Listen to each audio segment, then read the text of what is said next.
Hello students, welcome to the Future Academy. We are here for a better future. Let's learn, let's start the video.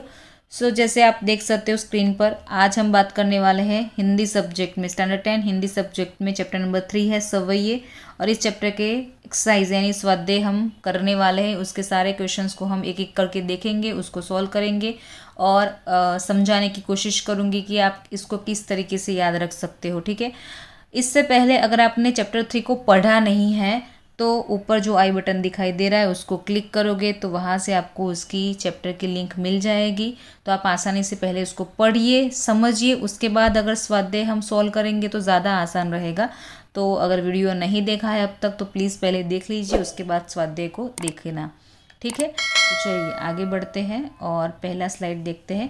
Question number 1 यहाँ पे आपको दिया गया है, निम्नलिखित प्रश्नों के नीचे दिए गए विकल्पों में से सही विकल्प चुनकर उत्तर लिखिए। यानी आपको एमसीक्यूज दिए गए हैं और एमसीक्यूज को आपको सॉल्व करना है। ठीक है, नेक्स्ट स्लाइड देखते हैं। पहला क्वेश्चन आपके पास है, एमसीक्यूज कह सकते हो। पहला है आपके पास, यमुना किनारे कदम की डाल पर रसखान किस रूप में बसना चाहते हैं?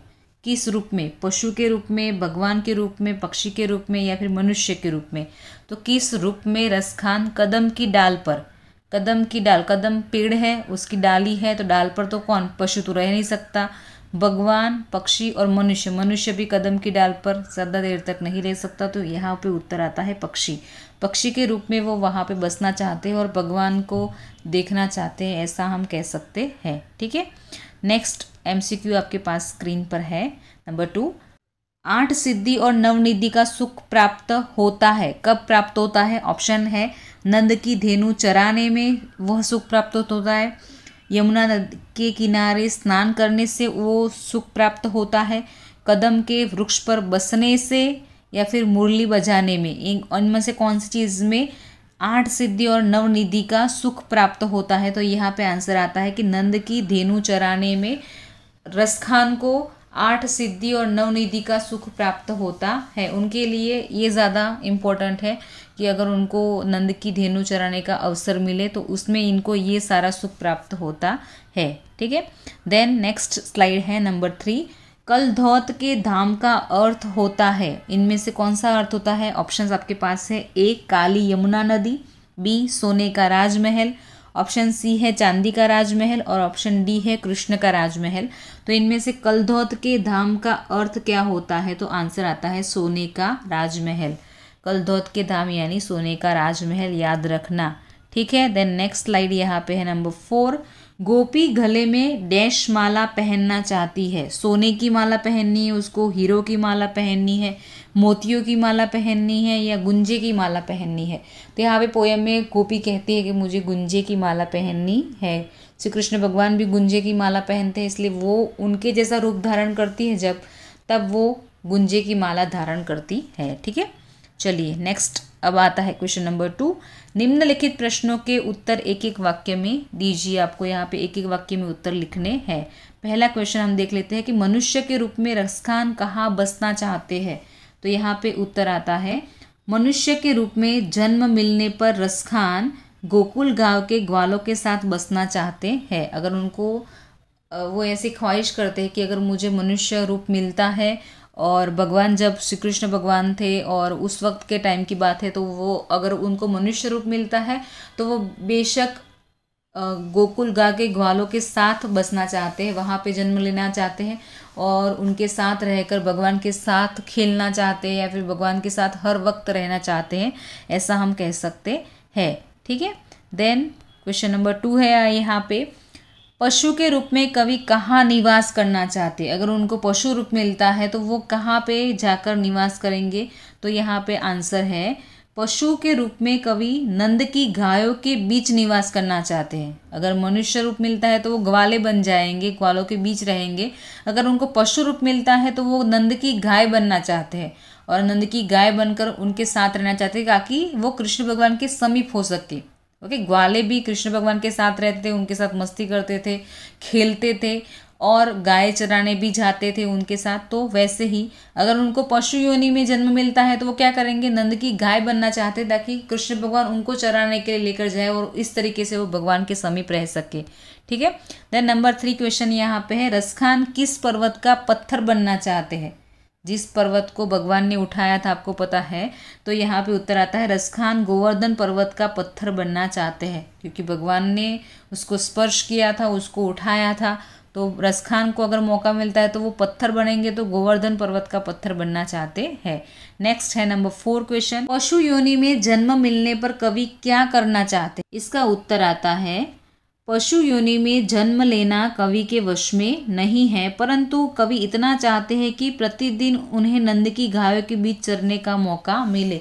यानी नंद की गायों के बीच में रहेंगे तो वो कृष्ण भगवान के समीप रह पाएंगे। इसीलिए वो कहते हैं कि पशु योनि में जन्म लेना मेरे वश में नहीं है, पर मैं इतना आशा रखता हूँ कि मुझे जिस भी रूप में मिले मैं वहाँ पे नंद की गायों के बीच में रह सकूँ, ताकि मैं भगवान के समीप रह सकूँ, ऐसा रसखान कहते हैं। ठीक है। देन यहाँ पे क्वेश्चन नंबर 3 आता है, निम्नलिखित प्रश्नों के 2-3 वाक्य में उत्तर लिखिए। ये हमने ऑलरेडी सॉल्व कर दिया है, इसका वीडियो यूट्यूब चैनल पर अवेलेबल है। ऊपर जो आई बटन दिखाई दे रहा है वहाँ पे क्लिक करोगे तो आपको वो वीडियो मिल जाएगा। डिस्क्रिप्शन में भी मैं लिंक डाल दूंगी, तो वहाँ जाकर भी आप उसको देख सकते हो और प्रश्नों को सॉल्व कर सकते हो। ठीक है। अब हम आगे बढ़ते हैं और हम बढ़ते हैं क्वेश्चन नंबर 4 की तरफ। नंबर 4 क्वेश्चन है, निम्नलिखित प्रश्नों के 4-5 वाक्य में उत्तर लिखिए। यानी लॉन्ग में आपको विस्तार से इसका उत्तर लिखना है। पहला क्वेश्चन कौन सा है देख लेते हैं। रसखान श्री कृष्ण का सामीप्य किन रूपों में किस प्रकार चाहते हैं? भगवान का सामीप्य यानी भगवान के साथ रहना, और किस रूपों में यानी कौन कौन से रूपों में उन्होंने पोयम के अंदर बताए हैं, काव्य के अंदर बताए, उन रूपों के बारे में आपको यहाँ पे लिखना है। तो उत्तर यहाँ पे आता है, कवि रसखान श्री कृष्ण और उनकी लीला स्थली से अभिभूत है। वह हर उस चीज से सामीप्य चाहते हैं जिसका संबंध श्री कृष्ण से रहा है। यानी हर उस चीज से जहाँ भगवान का सामीप्य मिला है, भगवान के साथ रह चुकी है जो चीज भी है, वो हर एक चीज के साथ वो उस चीज बनना चाहते हैं या फिर उनके साथ रहना चाहते हैं, ऐसा कह सकते हैं। वे अगले जन्म में गोकुल गांव में जन्म लेकर वहाँ के ग्वालों के बीच उसी तरह रहना चाहते हैं जैसे कृष्ण रहते थे। श्री कृष्ण बचपन में नंद की गायें चराने जाया करते थे। वे पशु के रूप में जन्म लेकर नंद की गायों के बीच चरना चाहते हैं। यमुना के किनारे कदम के पेड़ों पर चढ़कर बचपन में श्री कृष्ण भगवान ग्वालों के साथ खेला करते थे।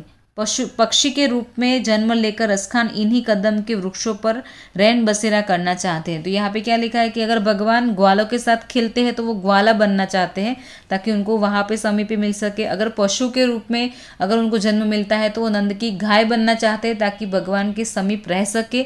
और अगर उनको पक्षी के रूप में अगर उनको जन्म मिलता है तो वो कहते हैं कि मैं कदम डाल पर बसने वाला एक पक्षी बनना चाहता हूँ ताकि मैं उनके समीप रह सकूं। और वो उसी कदम के पेड़ पर रैन बसेरा यानी अपना खुद का घोंसला बनाना चाहते हैं। इतना ही नहीं, यदि अगले जन्म में वे पत्थर बने तो उसी पहाड़ का पत्थर बनने की कामना करते हैं जिसे कृष्ण ने अपने हाथों से उठा लिया था, यानी जिसका उन्होंने स्पर्श किया था, उसी पर्वत का पत्थर बनना चाहते हैं। तो यहाँ तक रसखान अपनी बात करते हैं कि अगर मुझे पत्थर भी बनने का मौका मिले तो मैं गोवर्धन पर्वत का पत्थर बनूंगा जिसका स्पर्श भगवान ने किया था। तो इन सारे रूपों के बारे में यहाँ बात की है और भगवान को इतना ज़्यादा वो समीप रहना चाहते हैं या फिर भगवान के साथ इतनी ज़्यादा उनको लगाव है और उनसे इतना ज़्यादा प्यार है, ऐसा हम कह सकते हैं।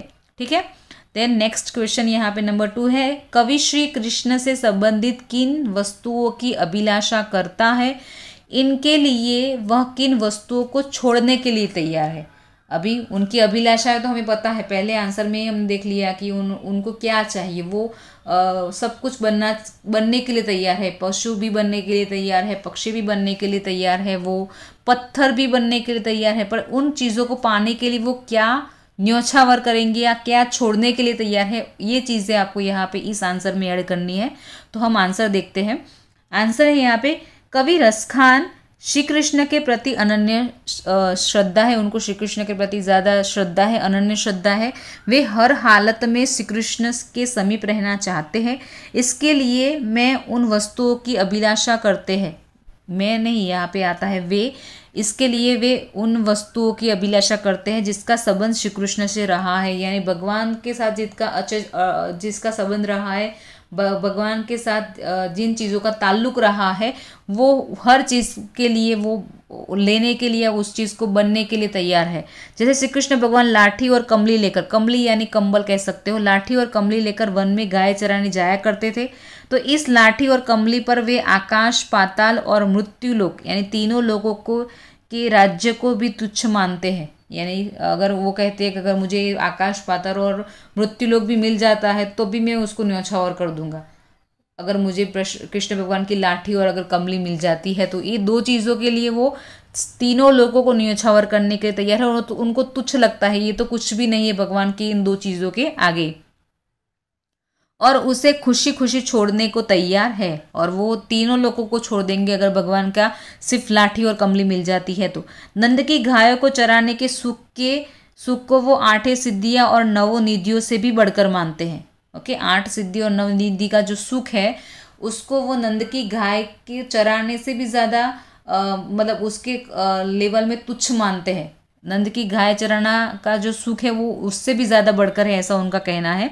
इसे पाने के लिए वे इन्हें सहर्ष छोड़ने को तैयार है। और अगर नंद की गाय चराने का मौका मिलता है तो वो 8 सिद्धि और 9 निधियों का सुख भी न्यौछावर कर देंगे, वो सहर्ष छोड़ देंगे, यानी खुशी खुशी उसको छोड़ देंगे, ऐसा वो कहते हैं।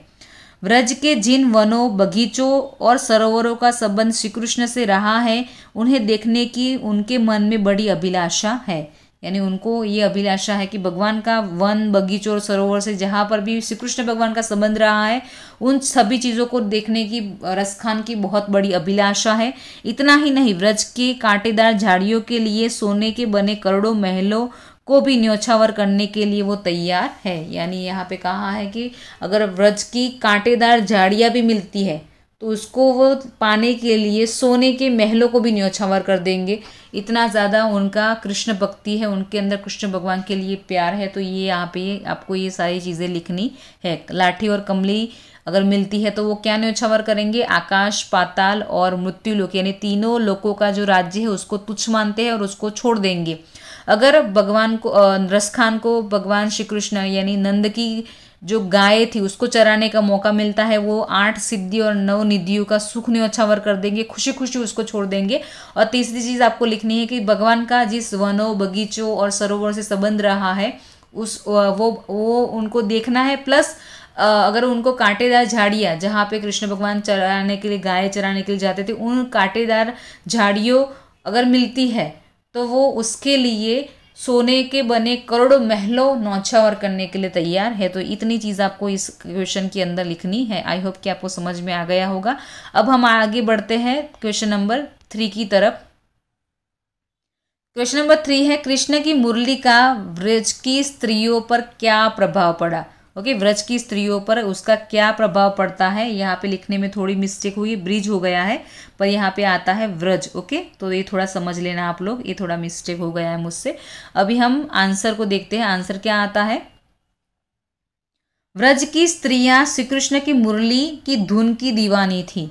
श्री कृष्ण ने अपनी मुरली की मनमोहक तान से ब्रज की समस्त स्त्रियों को रिझा लिया था। अपनी मुरली की धुन से जैसे उन्होंने व्रज की स्त्रियों पर कुछ ऐसा जादू टोना सा कर दिया था कि वे उनके हृदय में घर कर गए थे। हालत ऐसी हो गई थी कि किसी को किसी की परवाह नहीं थी। व्रज के सारे स्त्री पुरुष कृष्ण की मुरली की धुन पर मुग्ध हो गए थे। तो ये प्रभाव था भगवान की मुरली का। वो सारी स्त्रियां और पुरुष भी दीवाने थे, स्त्रियां भी सारी दीवानी थी। और यहाँ पे व्रज की समस्त महिलाएं जो थी उनको कृष्ण भगवान ने अपनी मुरली की धुन से रिझा लिया था, उनको वश में कर लिया था, ऐसे कह सकते हैं।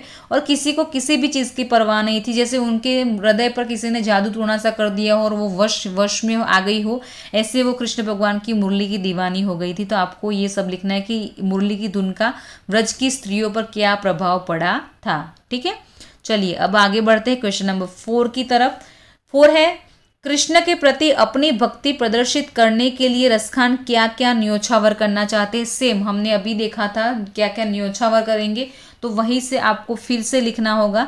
तो हम यहाँ पे देखते हैं आंसर कि कवि रसखान के मन में श्री कृष्ण के प्रति अपार श्रद्धा है, अपने आराध्य देव के प्रति वो समर्पित है। कृष्ण का लकुटी और कमली लेकर गायों को चराने के लिए वन में जाना वाला जो रूप है उनके लिए मन में समाया हुआ है। उस रूप का दर्शन करने के लिए वो तीनों लोकों का जो राज्य है, तीनों लोक है उनका राज्य न्योछावर करने के लिए तैयार है। हमने अभी अभी पढ़ा था इसको। नंद की गाय, जिन गायों को उनके आराध्य देव श्री कृष्ण चराने के लिए जाया करते थे, उन गायों को चराकर वो अद्भुत सुख प्राप्त करना चाहते हैं। और इस सुख को प्राप्त करने के लिए क्या इस सुख के सामने वे 8 सिद्धि और 9 निधियों का सुख तुच्छ मानते हैं, उसको न्योछावर करने के लिए तैयार है। नंद की गायों को चराने के सुख के सामने वो इन सिद्धियों और निधियों का न्योछावर करने को तैयार है। वे व्रज की लता, कुंज एवं पेड़ पौधों का दर्शन करने के लिए बेचैन है। इतना ही नहीं, व्रज की कटीली झाड़ियों को भी सोने से बने महलों से मूल्यवान मानते हैं और उनके सामने वे सोने के करोड़ों महलों को न्योछावर करते हैं। सेम हमने अभी अभी इसकी बात की थी, तो आपको याद रखना है लकुटी और कमली के सामने वो तीनों लोक जो है आकाश, पाताल और मृत्यु लोक, इनके राज्य को न्योछावर करेंगे। अगर नंद की गायों को जो कृष्ण भगवान चराने जाया करते थे, अगर उसको चराने का मौका मिलता है तो वो 8 सिद्धियों और 9 निधियों का सुख न्योछावर करने के लिए तैयार है। और व्रज की लता, कुंज, पेड़ पौधों को दर्शन करना चाहते हैं। प्लस अगर कंटीली झाड़ियाँ भी उनको मिलती है या फिर झाड़ियों के सामने वो सोने के बने महलों को भी न्योछावर करने के लिए तैयार है। तो ये सब आपको यहाँ पे लिखना है। चलिए अब हम बढ़ते हैं क्वेश्चन नंबर 5 की तरफ। चलिए नंबर 5, उचित जोड़ बनाइए। आपको यहाँ पे उचित जोड़े बनानी है, आपको ज्वाइन करना है। पहले हम क्वेश्चंस को देख लेते। पहला है मनुष्य, फिर पशु, फिर है पक्षी और है यहाँ पे पत्थर। ऑप्शंस में सामने क्या है, नंद की गाय, यमुना के किनारे कदम की डाल, गोवर्धन पर्वत और है गोकुल गांव। तो यहाँ पे क्या आएगा, मनुष्य के सामने क्या आएगा, तो मनुष्य के सामने आएगा गोकुल गांव। ओके, फिर पशु, पशु क्या आएगा, पशु क्या है, तो पशु आएगा नंद की गाय। ठीक है, देर पक्षी आएगा यमुना नदी के किनारे कदम की डाल पर बसने वाला पक्षी। और पत्थर क्या है, गोवर्धन पर्वत का पत्थर। तो ये आपका था उचित जोड़ बनाइए। हमने ये पूरे वीडियो के अंदर हमने सारे क्वेश्चन आंसर्स को सॉल्व कर दिया है। आई होप कि आपको समझ में आ गया होगा। अगर आपको कोई क्वेरी है तो आप कमेंट सेक्शन में लिख सकते हो। वीडियो कैसा लगा वो भी कमेंट सेक्शन में लिखिए और दूसरों को भी इस वीडियो को फॉरवर्ड कीजिए, शेयर कीजिए, ताकि ज़्यादा से ज़्यादा लोग इसको देख सके और एक्सरसाइज को लर्न कर सके। ठीक है, thanks for watching our video. This is a future academy and please like, share and subscribe our channel. Next video में नेक्स्ट चैप्टर की एक्सरसाइज के साथ मिलेंगे हम लोग। तब तक टेक केयर, बाय।